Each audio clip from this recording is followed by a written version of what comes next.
রিতেশ তিওয়ারি, সময় শুরু এখন। সকলকে নমস্কার।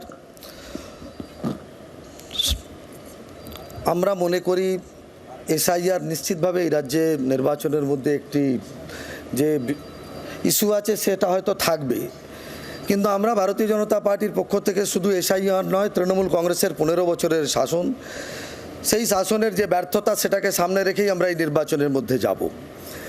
দল ইতিমধ্যে আমাদের দল পরিষ্কারভাবে ঘোষণা করেছে এই নির্বাচনে আমাদের যে মূল যে লক্ষ্য সেটা আমরা মানুষকে ইতিমধ্যে জানিয়েছি।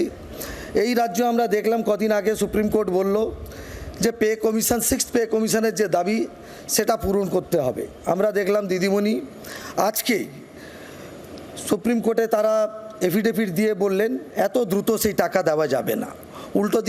উল্টো দিকে এখন আমরা দেখলাম খয়রাতি দেওয়ার তার কাছে পয়সা আছে। আমরা সেখানে বলেছি আমাদের সরকার হবে 45 দিনের মধ্যে 7th পে কমিশনের স্ট্যান্ডার্ডের এই রাজ্যের সকল সরকারি কর্মচারীদের আমরা বেতন দেওয়ার ব্যবস্থা করব। ইতিমধ্যে ভারতীয় জনতা পার্টির যে 12টি রাজ্যে সরকার আছে সেখানে সেই পয়সা আমরা দিচ্ছি। দ্বিতীয়, এই রাজ্যে যে সকল শূন্য পদ আছে তার সরকারে আসার 45 দিনের মধ্যে আমরা তার বিজ্ঞাপনের মধ্যে দিয়ে স্বচ্ছতার সঙ্গে তাদেরকে চাকরি দেওয়ার ব্যবস্থা করব। যে সরকারি পদ ইতিমধ্যে রাজ্য সরকার অ্যাবলিশ করেছেন সেটাকে আবার রিইনস্টেট করা হবে। আমরা বলেছি এই রাজ্যে মহিলাদের জন্য 5,700 কোটি টাকারও বেশি ওমেন এম্পাওয়ারমেন্টের জন্যে একটি তহবিল গঠন করব, যার মধ্যে দিয়ে আগামী দিনে যাতে মহিলাদের উন্নয়নের জন্য কাজ করা যেতে পারে সেটাকে সামনে রেখে আমরা নির্বাচনে যাব। আমরা এছাড়াও এই রাজ্য সরকারের বিভিন্ন যে দুর্নীতি আমরা দেখেছি, পার্থ চট্টোপাধ্যায় এবং তার বান্ধবীর বাড়ি থেকে কোটি কোটি টাকা, এই রাজ্যের রাজনীতি সংস্কৃতিতে এটা ছিল না। আমরা সেটা মানুষের কাছে নিয়ে যাব।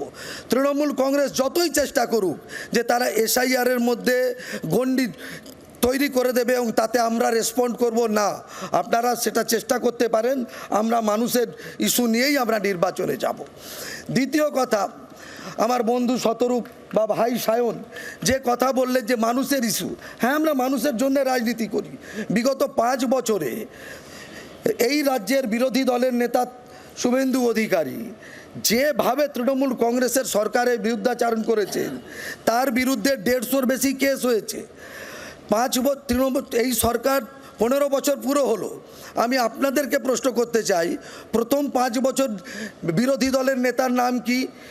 পরের 5 বছর এই রাজ্যে বিরোধী দলের নেতা কে ছিলেন? প্রশ্ন আপনাদের কাছে ছাড়লাম। তাদের সংগ্রাম, তাদের এই সরকারের বিরুদ্ধাচরণ আপনারা ঠিক করে দেবেন। দ্বিতীয়, ভাই শতরূপ অনেক কথা বলেছেন। আমার একটাই প্রশ্ন, নির্বাচনে এলেই সেলিমকে সেই বাবর এবং হুমায়ুর কাছে ছুটতে হচ্ছে, কারণ তারা বুঝতে পেরেছেন যে বাকি জায়গায় গিয়ে লাভ নেই, চেষ্টা করেও প্রতিকূলকে আটকাতে পারেননি। কারণ এই সেলিম, বাবর, হুমায়ুন, এই প্রতিকূলদের যে রাজনীতি সেটা আস্তে আস্তে শশীদির এবং ভাই অরূপের দিকে পৌঁছে গেছে। তাই যতই তাদের বিরুদ্ধে, তাদের সপক্ষে আপনারা কথা বলুন, অতীতেও আমরা দেখেছি ধর্মতলার বুকে দাঁড়িয়ে সাহিত্যিক সরোজ সরকারই নাম, সুবোধ সরকার, সুবোধ সরকার এবং বাম নেতা বিকাশ ভট্টাচার্য তারা ধর্মনিরপেক্ষ এটা প্রমাণ করার জন্যে তারা সেখানে গরুর মাংস খেয়েছিলেন। কিন্তু সেই সময়কার যিনি বাম নেতা রেজ্জাক মোল্লা তিনি কিন্তু বিফ খেয়েছিলেন। আমার তার বিরুদ্ধে কোনো বক্তব্য নেই, কারণ তিনি সেদিনকে বলেছিলেন আই এম এ বিফ ইটার।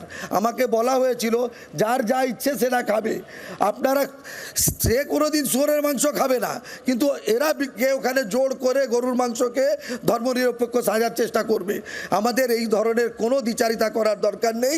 আমরা এই হুমায়ুন, বাবর, সেলিমদের বিরুদ্ধে ছিলাম, আছি। আর বাইনারি নয়, বাংলার রাজনীতি বাইনারি 1952 সাল থেকে বাইনারি আছে। আমরা দেখেছি 1991 সালের নির্বাচনে বিজেপি 11% ভোট পায়। রোজ বরুণ সেনগুপ্ত লিখতেন বিজেপি দল ভালো, নেতা ভালো, নীতি ভালো, কিন্তু বিজেপিকে ভোট দিলে জিতবে না। তাই এই নির্বাচনে কংগ্রেস এবং সিপিএমকে ভোট দিলে মানে তৃণমূল কংগ্রেসকে বাঁচিয়ে রাখা। একটা ভোটও যদি কংগ্রেস এবং সিপিএমকে দেওয়া মানে আপনারা আপনার তৃণমূল কংগ্রেসকে বাঁচিয়ে রাখার জন্য ভোট করবেন। তাই এই নির্বাচন একদম বাইনারি নির্বাচন, কারণ বাংলার নতুন নয়। 52 থেকে নিয়ে 11 অবধি আমরা দেখেছি বাইনারি নির্বাচন। এখানে তৃতীয় চতুর্থ পঞ্চম দলের কোনো স্থান নেই। এই নির্বাচন সরাসরি নির্বাচন। আমরা 2011-তে দেখেছিলাম পরিবর্তন এবং প্রত্যাবর্তনের সীমা বক্তব্যকে সামনে রেখে নির্বাচন সময় ছিল। শেষ। আমরা 4%-এর প্রায় 4%-এর আমরা শেষ করেছিলাম। তাই এই নির্বাচন বাংলাকে বাঁচানোর শেষ নির্বাচন, এই নির্বাচন বাংলাকে রক্ষা করার শেষ নির্বাচন। সময় ধন্যবাদ। শেষ। বাংলার আওয়াজ, বাঙালির আবেগ, জি 24 ঘন্টা।